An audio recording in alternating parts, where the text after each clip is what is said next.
মা অন্নপূর্ণা রান্নাঘরে চলে এসেছি নতুন আবার একটা ভিডিও নিয়ে। কড়াই বসিয়ে ভালো করে গরম করে নিয়েছি। এবার এর মধ্যে ঘি দিয়ে দিলাম। শীতকাল, ঘি তো এমনিই জমে গেছে।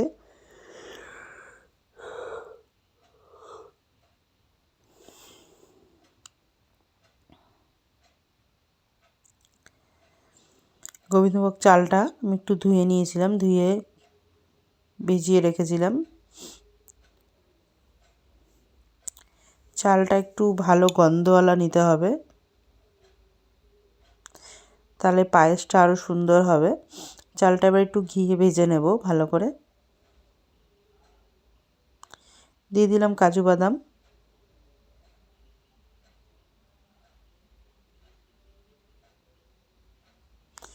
এলাচ ফাটিয়ে দিচ্ছি।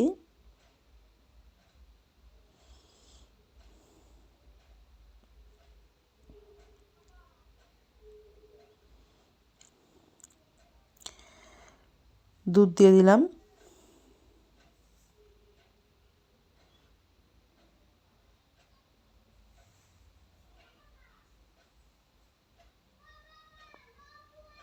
এবার ভালো করে ফুটাবো। অন্য সময় আগে আমি দুধটা ফুটিয়ে নিয়ে করি, তো এবার আমি চাল ভেজে নিয়ে আমি দুধটা দিচ্ছি, দিয়ে পায়েসটা করছি। আর এটা আমি বাতাসা দিয়ে করছি। বাতাসা আর এর মধ্যে তাল মিছরি দিয়েছি, কারণ অনেকটাই বাতাসা জমে গেছিলো, সেই কারণে পুজোর ইয়েতে। আর তাল মিছরি সেই কারণে দিয়ে দিলাম।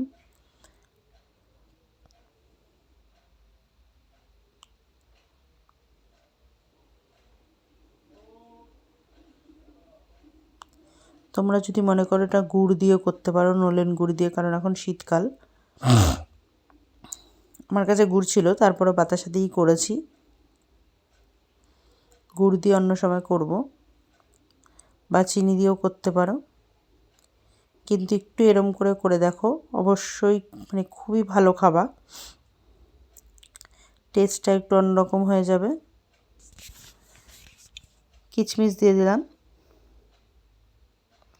কিশমিশটাকে লাস্টের দিকে দেওয়ার চেষ্টা করতে হবে, নাহলে দুধটা কেটে যাবে। অনেক সময় কিশমিশ একটু টক থাকলে দুধটা কেটে যায়। আমার সাথে একদিন হয়েছে, কারণ বুঝতে পারিনি কিশমিশটা টক ছিল।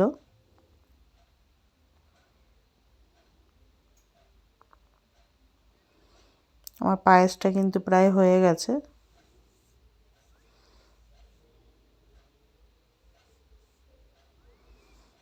গ্যাসটা বন্ধ করে দিয়েছি। পায়েস কমপ্লিট।